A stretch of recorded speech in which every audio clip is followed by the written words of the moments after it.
How are you? I am a bit chilly, actually. It's now 14 degrees in Abu Dhabi this winter's morning. 14, I know. Almost too cold to go swimming in a UK river. It's never too cold to go swimming in a UK river, according to some people. But it's not the temperature. It's not the temperature which is ever the problem, to be honest. So today we are going to talk about rubbish in rivers. The brown stuff. The good brown stuff. The brown stuff. Yes. So Dave, you tell us. You are a river swimmer and you can't do much of that now. Well, no, it turns out that the water companies in the UK have decided to use our rivers as open sewers. So I've discovered over the last year just how much sewage outflow and treated and untreated sewage is going into our rivers. We've just had a lot of rain and a lot of flooding in the UK, and I think pretty much every sewage treatment work has been releasing untreated sewage into the river. So it's a huge problem. It's a huge problem, and one that I'm kind of keen to track and keep on top of. Okay, so there's I made actually a mini reference to this in my talk at COP28 around the citizen science stuff you've been doing around collecting samples from the river and kind of reporting it back. And one of the key things I kind of discovered from obviously our conversations and then looking into it further was that the sewage companies don't have to report. They have to give away. They have to report the data of how many hours they're discharging for, but not how much or how polluted or anything like that. No. But because they have to report the hours, some of the companies have and fair dues to them, have made it a bit more accessible. Yeah. So you haven't got to hunt down the information.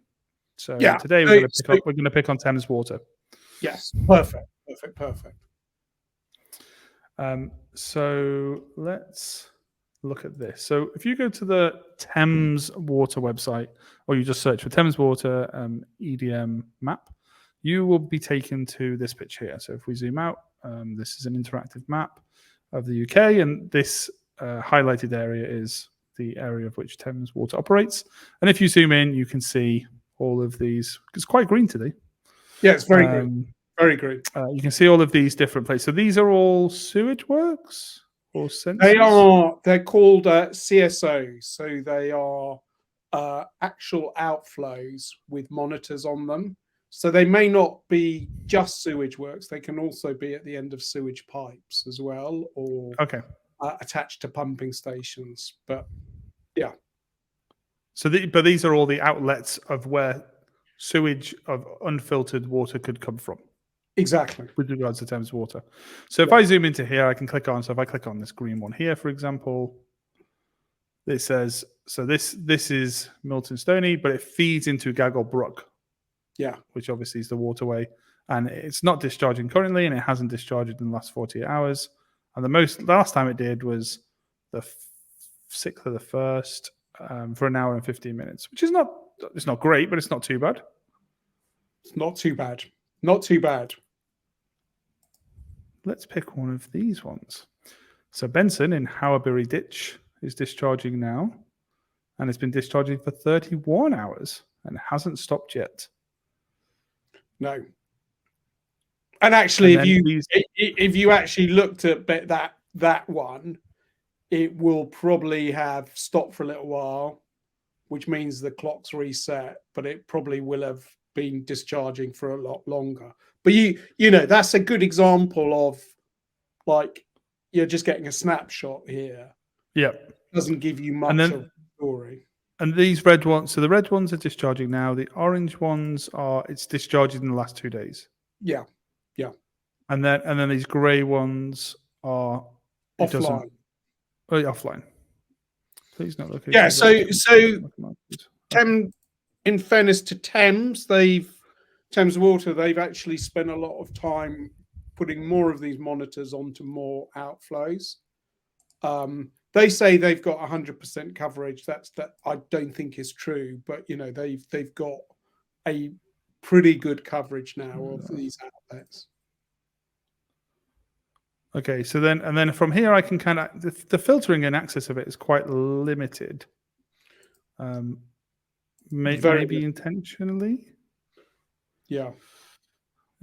So what we thought we could do is to see if we can turn this data into something else, or make it a bit more accessible for interrogation, shall we say. So there is, and again, we do thank Thames Water because they have an API. And this API, if we go into the details, explains to you how you can basically query, so I can see what the current status is. Basically, if I call this URL, let's go to this website with a special key, I can get data back. It's updated every 30 minutes, roughly, and it's got all this information: location number, parent number, grid reference, etc., etc. And here's this is what it kind of looks like when it comes out. So if you're technical, you could go to this API, grab some data, and then interrogate it. But I imagine not every person who's passionate about river and waterways is a software engineer. No, I think that's a very fair assumption. And for those of us who aren't technical, just the mere mention of the word API is enough to kind of make you go, "Oh, my brain's stopped." Yeah, and even little things. So like I created an account with this, which was free. It was pretty quick. And then things like request access, like that made me think, like it actually just auto-approved it. But I was kind of second guessing even doing it because I was like, this is going to take like 3 days. Someone's going to have to press a button the other end.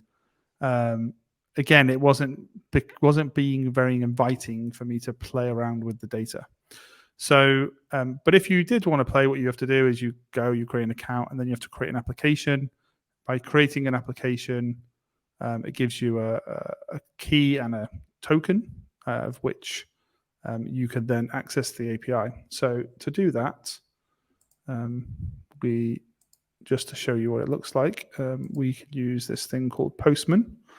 So Postman is a tool for developers use for basically testing APIs. But anyone can use it. You can download it from the Postman website, or you can use it in the browser.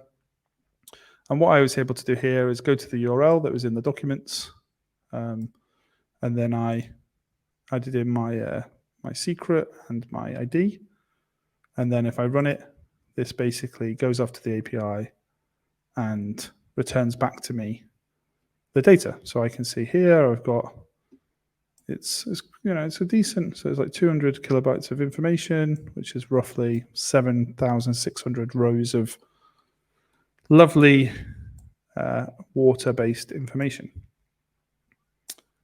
So can I just check the URL is the one that you showed us in the first. So if I go to the API list here and then into this is the URL. So this is the prefix. Right. But then if I go to current state, see, this is where it becomes, if you're not technical, it gets a bit kind of, so basically you need this bit here. Arguably, actually, this bit here with the bracket at the end, or slash, sorry. Yeah. And then you also need this here. Oh. And then two things together, because there's two endpoints. Them two things together create this. That bit there.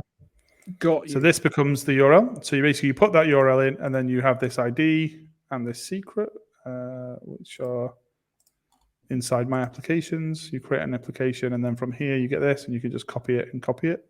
Got it. And then if you go into Postman, you go to headers, you call it client ID and client secret, and then you press send, and then that's what returns this data. Now, even just that alone, from a developer's point of view, is very straightforward and is how APIs work. But if you're looking to play around with this stuff, it's difficult. Now, what I wanted to do was to then grab this data and show it you using, the world of LLMs. But this is quite a lot of data, so it's probably not the best tool for it. But what we can do is we can now grab all this information from here, and we want to convert it into a different format. So I can go to here. So this is coming from the API in what's called JSON format. I can drop it all into here, and I can now convert that into CSV. CSV is like a universal, more like spreadsheet, tabular format. And it'll create this massive document of 500 fields. And then I can import that into everybody's favorite tool, Excel, or in this case, Google Sheets. So now I have the discharge information for 589, because the header is the first row, stations that I can do some interesting stuff with it. And interestingly here to see coming soon on 127 of the sensors. So to get an idea of what's happening on this, we then have an alert status of not discharging, offline, discharging. So if we wanted to get a list of all the things that are discharging, we can now do that. Now, this is very much a here's what I made earlier type situation, because demos are always questionable. So this now this shows here any CSO that is currently discharging, and how long it's been discharging for. The magical thing about this is this Excel formula here that I imagine, Dave, you also don't know. Nope. And this one here that converts the time from when it's discharged to the time either it finished or the now time.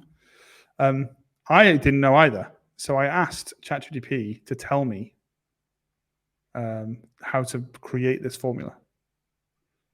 And then I just dropped it in and it worked. Okay. So how did you do that? Because that looks like a pretty complicated formula to me. So ChatGPT is having some issues today. So I'm going to show you how I did it with Claude. So Claude is just another type of one. So I'm going to go into let's go into our JSON to CSV converter.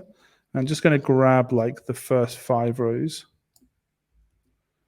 copy and paste them, then go into Claude and tell it about them. So I can say this is a CSV water output from Thames.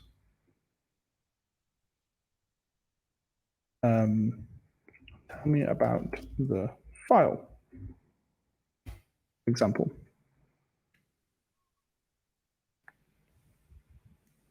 So it's going to analyze like the heading fields as well as some of the data, and then give us some insight from that. Now, this works when there's like 5, 10, maybe even 50. But if we wanted to put that 7,000 in there, it just isn't going to happen. So off the back of this, we should now be able to say, if I wanted to filter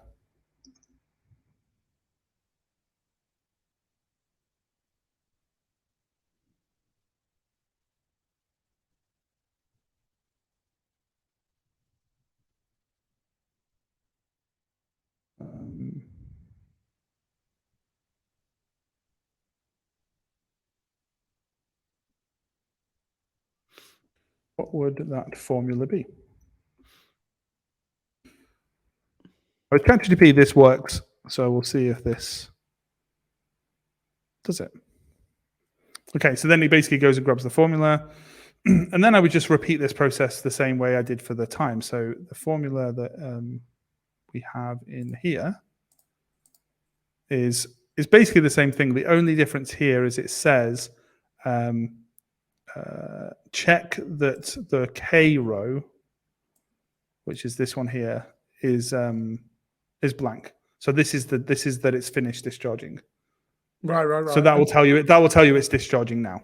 In theory, none of them should show up because they should always, if they're not discharging, it should have a finish time. But that was more that's obviously ChatGPT just being extra vigilant in its calculation. So I would just drop that formula in, and then that's going to give me this sheet here. Now to then do this formula, I would have wrote something along the lines of, great. Now can you tell me? Can you tell me the total hours from now that CSO has been charging for? Might be too vague a statement, but let's see.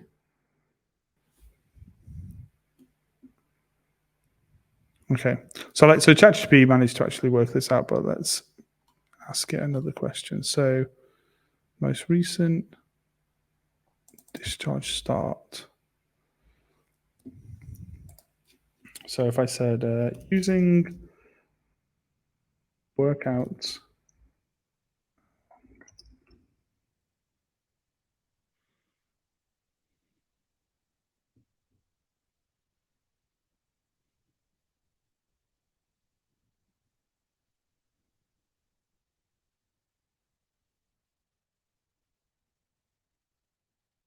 now, this might be like slightly frustrating, obviously, but the reality is that you can go backwards and forwards with this, getting it right, without having to have access to a developer or some Excel expert to help you.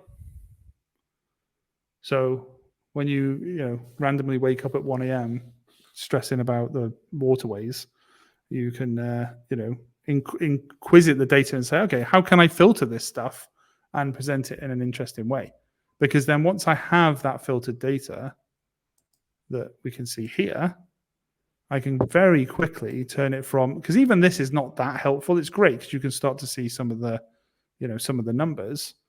This one's obviously, this has been going for 940 hours, but now I can just highlight them 2 rows and say, give me a chart. And then that is a lot more relatable to many people than showing them a list of numbers. It's incredible. Yeah, I mean, it is so much more relatable. And I guess like my dream would be to be able to put this into ChatGPT and then but the reality is that as you say, the volume's too high, but actually getting this information into Excel, I would never be able to do that on my own. So actually, having these steps in order to kind of do that, I think is incredible. And then once it's in Excel or Sheets, it's they're tools for kind of doing data analysis, aren't they? Really? Of course, and then you could make the sheet public and viewable to anyone else. Like it could become like a bit of a dashboard of this information, and then it wouldn't take. I think also like the ChatGPTs of the world, they're all evolving. There's going to be at the moment, because that Thames Water API is obviously locked down. But if I wrapped my key and my password in it and made another API endpoint that didn't have the key, you could just put that endpoint into ChatGPT and then have a conversation with it. Now, yeah. I think at the moment, it probably wouldn't work that efficiently because the volume of data it spits out. But I'm sure over time that would happen, like it's going to improve. But it's also the case of, LLMs and these kind of AI tools, they're not there to be one tool to solve everything.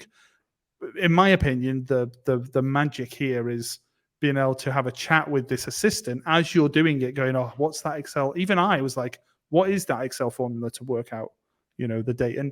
And the Claude, where it basically produced and said, that quite straightforward answer here, then I would put that in as I did ChatGPT gave me something similar, but the date format it didn't understand. So then I had to go back to and go, okay, well, this is the date format. Can you now update the formula? And then it did, and then eventually, after a little bit of to and throwing, it then came out. And to me, this is the power of this stuff: is that you don't have to speak to like IT or that technical friend to start playing around with this data, because now you can turn, someone with domain expertise who isn't that technical, from a technology point of view, can now see this data list, and and even to the point of like they might know something. They might know it's illegal for it to be over 750, for example, right? But which no one else would know. And maybe that is the action that then can be brought to the water company. Say, look, these 4 places or 5 places, you have broken the law because you've outputted over 750 hours, for example. But as a technologist, I wouldn't know that. You need the domain expert who is passionate and in love with this stuff, who understands it, to not let technology be the hindrance for them to get to the information. Which I think has always been, or it has been, a massive blocker. So, I think this is really useful, really useful. I mean, I'm looking forward to giving this a go myself, because, I registered for the API key and I was like, well, what do I do now? Like, stares blankly at screen and hopes that something will come along to kind of help him, and it has. So, this is fantastic. I mean, be interesting to give it a go and then test out some outputs from it. Yeah, because even the before we started speaking, we were talking about the data for the call, and we saw a lot of these things are offline, which then made us, it's a shame we didn't record it. Go, okay, well, how do we count the offline things? And we just went on to ChatGPT, and it was like, just use a count if on this range and search for the word offline, then search for the word discharging and not discharging. And as you can see, if I highlight these together, I get the sum of 589. So we know that's added up. And then if I turn that into a chart, like, let's go for a pie chart. Like, it's mental. Like, yeah. Like, half of them are not discharging. Great. This is slightly older data than real time. 25% are discharging. But what is happening to that 24%? Yeah, it's offline.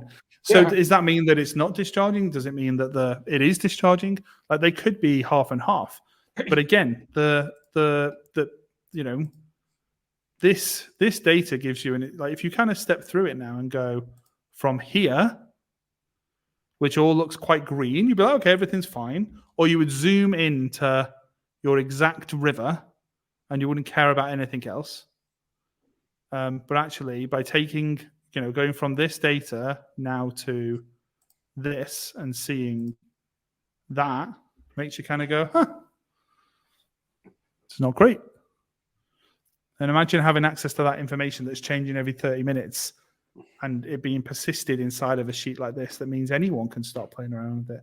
That's not a developer or someone who's involved in like data analytics. It's, in my opinion, it's quite a revelation, and I'm intrigued to see, maybe in a week or two, we can see what you've managed to unearth off the back of it. Yeah, no. Well, hopefully I won't be calling you too much. So I've got this video as reference, and I'm really interested to see. Like, I mean, I think, one of the things. I mean, maybe it's not possible, but I'm guessing because you can get to a grid reference, you could take a point and say how many sewage outflows are upstream of this point, because, and how many are 5 miles away, 10 miles away, 20 miles away. So that's a good point. And actually, if all the sewage that's near you is past you, like, obviously it's still not great, but it may not affect your river area. Exactly. So look, there's some things I'd like to explore, but this is really handy. But I think there's another point, which is actually it's a great way of understanding how these LLMs can really support. So I think, I'm really used to just going with fairly mundane questions to it. So actually seeing that you can derive formulas and all the other bits and pieces, I think is really interesting, and it's sort of helped shape the approach that you can kind of take in terms of using these tools with in a sort of very powerful way. So we'll have an AI sewerage Christmas song by the end of the year. Well, there we go. That's the challenge, isn't it? That's As number one. As number one, of course. Of course. Excellent. Well, thanks for that, Lee. That's really good. So until next time, keep on swimming. Keep on avoiding swimming, I think. So. Avoiding swimming. Bye for now. Bye for now.